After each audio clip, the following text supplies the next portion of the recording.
Hi, and today I'm joined by Kavita Brown from LDG Training. Hi, Kavita, how are you? Yeah, good. Thank you, James. How are you? I'm very well. I'm very well. We've had a busy day recording today, haven't we? So We have indeed. Yeah. this is the final one of the day. But Kavita's been brilliant in joining HRC Online to support us with the reward module of the level 5 qualification. And what we thought we'd have today is it's a bit of an introduction to Kavita, so you've got an idea of who she is, and then just also have a bit of a general conversation about the world of reward, what's going on at the moment, especially post-pandemic and some of the benefits. So we're going to focus probably more on non-financial reward today hmm in our questioning, but first and foremost, do you want to tell us a little bit about LDG training and what you do there, Kavita? Yeah, absolutely. So I founded LDG Training back in December 19, pre-lockdowns, pre-pandemic, before it became a reality.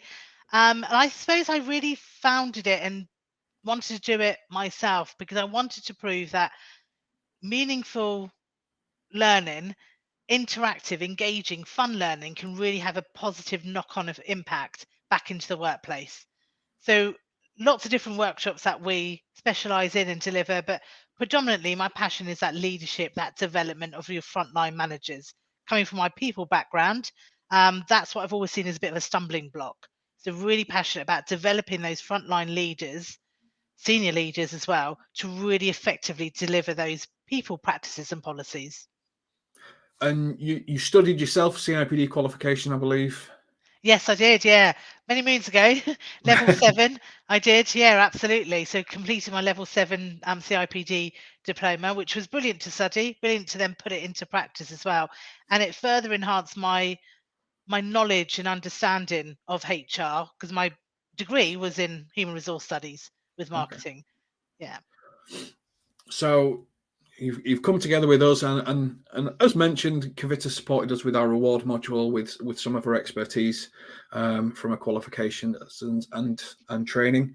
I think one of the areas that's really sort of captured the interest at the moment is with regards to the non-financial reward, because with furlough and people on less income for a period of time and jobs being at risk, I think Mm. people are looking at reward probably in a slightly different way to than they've Mm. ever looked at it before.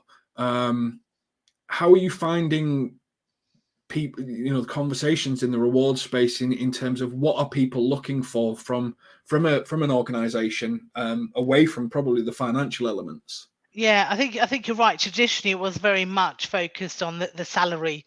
This is a banding of salary that you're being offered for this particular position. But I think the pandemic definitely has brought people into to brought to light to people that it's not just the salary. There's a lot more that they want from work. And I think reward sits into that massively, the non-financial reward.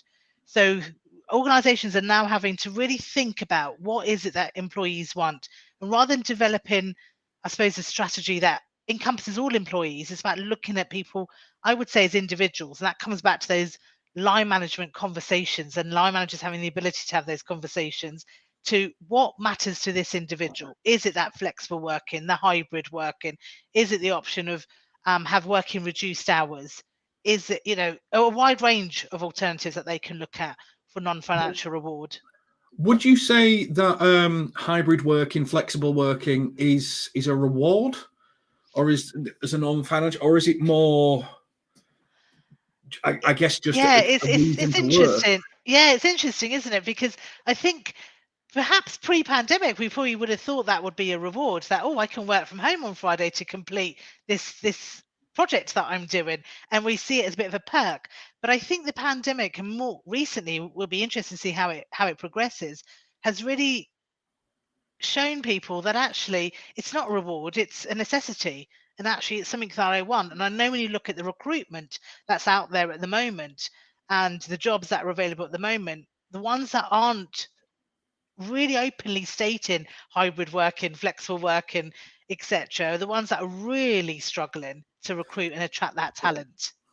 Yeah, Mm, and I think it's one of the things that I hear quite a lot. People look at jobs. They look at first thing they look at is when they see the salary of competitive, they ignore it, and the yeah, next thing they're looking at is where am I going to be working? yeah. And I think job sites have got a long way to catch up because they're very location centric. So you'll see it says Manchester and then in brackets flexible. But yeah, I think, bringing it back to reward, it's well, flexibility is kind of expected now, not a reward that you need to earn. But I think there's a lot of organizations that have trust issues with people working from home, even now post pandemic, and try to use it as a reward, even though it probably shouldn't be part of the strategy.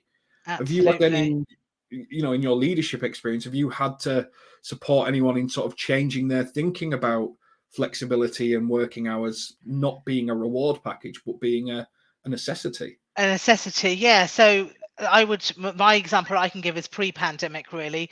An organization I worked in, very much, I don't think they felt they had trust issues, but it definitely was trust issues. And coming from a previous organization where it was very, very open, very work from where you want, when you want, how you want, as long as you achieve your outcomes, to move to another organization, it was working from home was very looked at. This is something new. This is a reward. You only do it in the smallest of times, and it's really getting them round to thinking that actually it shouldn't be that way.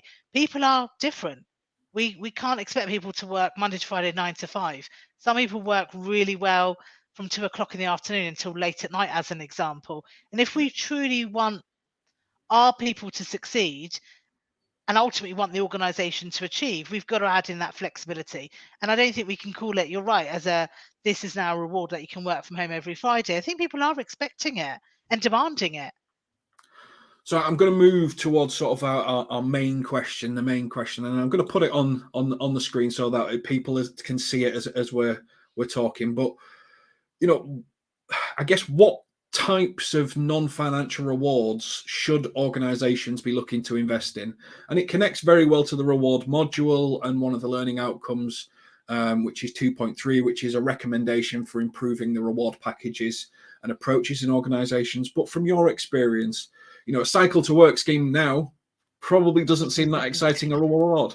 However, No. where you can get a free TV and a few laptops and things like that for home, and you can pay it off over a period of time, that's probably more an exciting type of reward. So where do you Absolutely. think people should be going now? So I suppose it comes back to what I was saying earlier. And I think there's a whole host of things out there, whole host of things that we will explore within this reward module as well, looking at different organizations and some of the things that they've adopted. And it all links back to their organization's culture as well. So you can see where it's come from. For me, I think it's fundamentally always about us knowing our employees individually, really understanding them and understand what reward will make a difference and motivate ultimately that employee. So for some employees, it's that recognition, that appreciation, that validation from senior management, company-wide recognition, for example, when they've achieved something. But for other employees, it may well be an extra day off within their annual leave entitlement, because that's what really that they value. They want that good work-life balance. So I think it's an interesting question, a really tough one to answer as well, because I believe it's very, very individualized according to your employees. I think you give a really good example when we were talking earlier, and I can't remember the name of the organization, and you'll tell me this, where they had a Friday off, but they called it Panda Friday, and I think they were a conservation company. Yeah, World Um, Wildlife Trust. Yeah, yeah, love it. I think that's just a great example of taking a non-financial reward and connecting it to your Mm, organization's goals and values and making everyone feel part of it. And probably absolutely. organizations need to think about how they integrate their vision, values, and what they stand for within that, and integrating probably the benefits of their product. Yeah, you're um, absolutely right. Yeah, that's the trick, isn't it? Aligning your reward strategies, financial, non-financial, back to your organization's vision, values, your culture of your organization. So actually, it's easy for you to understand. It's transparent, it's open, and then people will definitely see that as a reward. so people shouldn't be looking at just, we'll do perk box, we'll do taste card. I don't know if you remember taste card. I I do. haven't seen that in a while. And just ticking off these generic Yeah, reward packages probably isn't where organizations no. should be coming from. It needs to be And it needs to be connected. easy, because I know Petbox and lots of other ones that are out there. Um, Actually, as an employee looking at it, it's a bit cumbersome. I have to go in there, I have to go through this app, and I have to do X, Y, Z, and etc. So actually, it's got to be something that's quite straightforward, quite simple, quite easy, and actually quite instant for an organization. I know an organization I used to work with, we had developed a reward strategy, but really made it open when it came to those non-financial rewards for the manager, and really trained and upskilled our managers so they would understand what matters to the employee. So is it a box of chocolates? Is it the bottle of wine? Is it the thank you card to their family because this person's been working extra and picking up extra shifts? What actually matters to that individual? So it's almost giving your managers and allowing managers to have a toolbox, a big toolbox that they can just pick and choose from and align it back to that individual's motivations. What about big events? So I've been worked for a few companies where they've had these big recognition events, and you always hear it in the office. Half of them are like, I don't really want to go, and I don't really want to wear a black tie. I'm that person. I've got to be honest. I'm like, I don't want to wear black tie for anything. And then there's half that really, really, really value it. And it's tough, isn't it, when you're trying to implement an organizational vision and belief and collectiveness, where you come up, some of these ideas really do split people right down the middle. They do. But is it, I guess, catering for the majority is better than catering for the minority?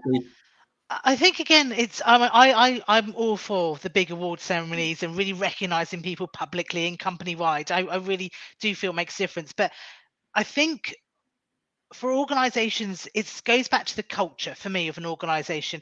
If an organization has a culture that it's expected that you have to attend because you've been nominated, or as a line manager, your employee's been nominated, then I think that's the thing that starts getting people's back up.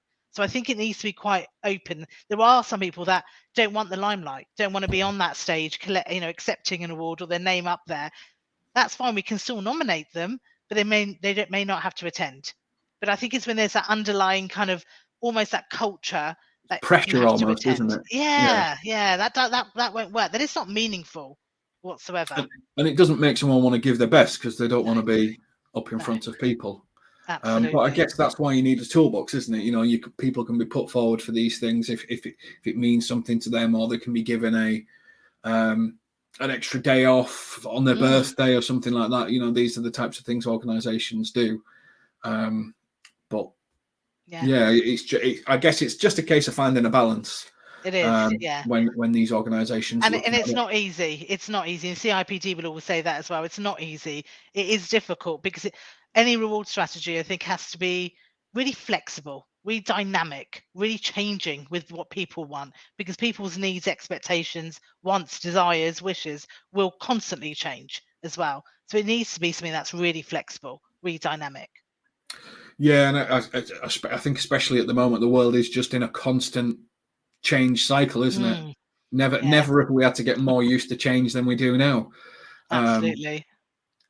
So thank you very much. Thank you, James. Thank you for joining me for a quick session just looking at non-financial rewards. Look forward to your unit when it's all finished, and hopefully learners enjoy studying it. But thank you very much for your time. Thank you, James. You take care. Bye. And you. Bye.